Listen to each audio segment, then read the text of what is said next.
Hey bassist, today we are demoing the XVive A58 wireless guitar system.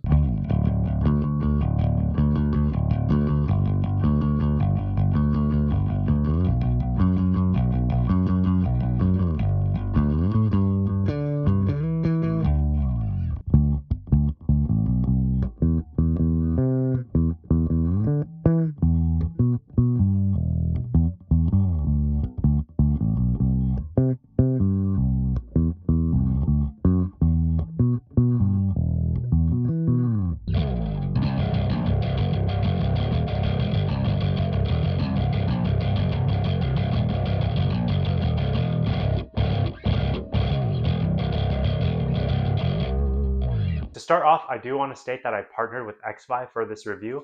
However, they didn't give me any requirements for this review. If you haven't heard of XVive before, they are best known for their affordable wireless systems for guitar and vocals, as well as their in-ear monitor systems. I first heard about XVive when one of my friends showed me their XVive U2 wireless system, which is their wireless system that broadcasts on 2.4 gigahertz. I also demoed the XVive U2 wireless system in my bass wireless shootout video. My favorite feature of the XVive U2 is that it comes in 8 different colors, which you don't see from any other brand. Funny enough, right after I finished my bass wireless shootout video to showcase the newest and most popular wireless systems, XVive goes ahead and releases this A58 a month after I recorded my video. And then last month, Fender went ahead and released their own wireless system, so my bass wireless shootout is already feeling outdated 6 months later. The A58 has 6 wireless channels, so you can use 6 of these systems at the same time with 6 basses, 6 guitars, or whatever your band setup is, without any interruptions. The A58 broadcasts on 5.8 gigahertz and it advertises a range of 100 feet with less than 5 milliseconds of latency. The A58 has up to 5 hours of battery life and takes 2.5 hours to fully charge. The A58 is compatible with both active and passive pickups. I only have active electronics, not active pickups, so I can't showcase this. But to turn on active mode, hold the channel button for 3 seconds, which will turn on the A LED for active mode. There are only 2 buttons on the A58, the on-off switch and then the channel/mode button. This pedal is advertised for 100 feet, which is not a scenario I find myself in, but let's go ahead and test the range on this thing. If it cuts out early and I run around like an idiot, that's fine.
I'm recording this on a different day because I forgot to record a summary of the range test. The signal became a little unstable around 100 feet, which is where the tree was in that video, but I got up to as far as 250 feet with pretty decent signal. To get 250 feet of range for a wireless unit that only advertises for 100 feet of range is fantastic to see. Now, some important factors to note here: the further away you are, there's going to be more delay, so you're definitely going to get more than 5 milliseconds of delay, especially when you go over 100 feet out. Another thing to note about this test, it was in an open field with little to no interference between the receiver and the transmitter. If you do the same test in an indoor venue with a bunch of people between you and the receiver, as well as a bunch of cell phones around, I think you're going to get different results. I think it's fair to say 100 feet is the safest range, but again, it's great to see that the XVive can go up to almost 250 feet. When shopping for a wireless system as a bassist, it's important to make sure you don't get any low-end loss. I've seen guitarists stating that they prefer their wireless systems because they sound brighter. However, as a bassist, that usually means those wireless units might suck out all your low end. The frequency response for the A58 is advertised as 20 Hz to 20 kilohertz,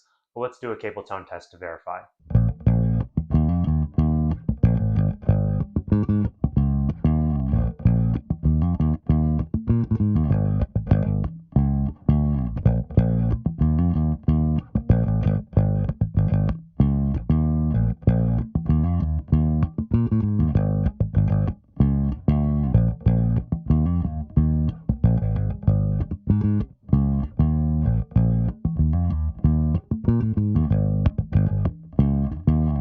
Overall, I would say the XVive in this test is really good. It didn't really have any low-end loss that I've experienced with some really cheap wireless units. But I wouldn't also expect it to be as high quality as something like a Mogami cable.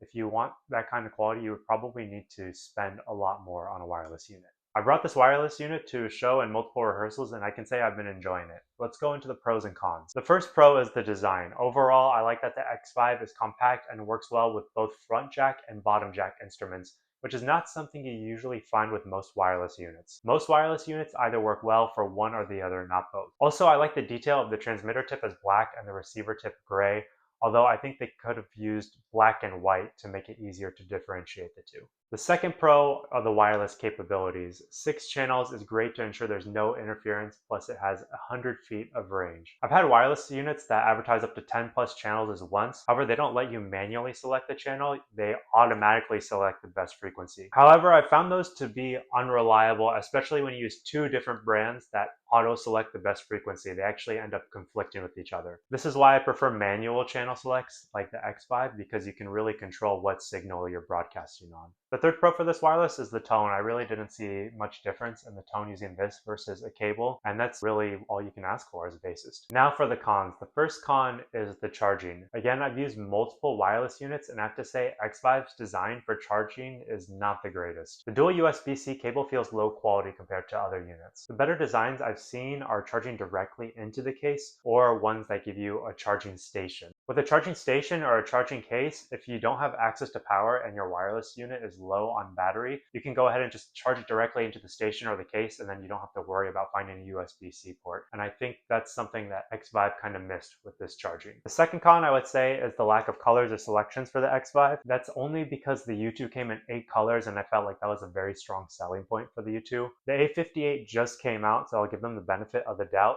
but XVive, if you don't know, my favorite color is green, so if you want to release a new unit, you might want to consider a green one. The third con is actually a really big con, but I have to share it with you.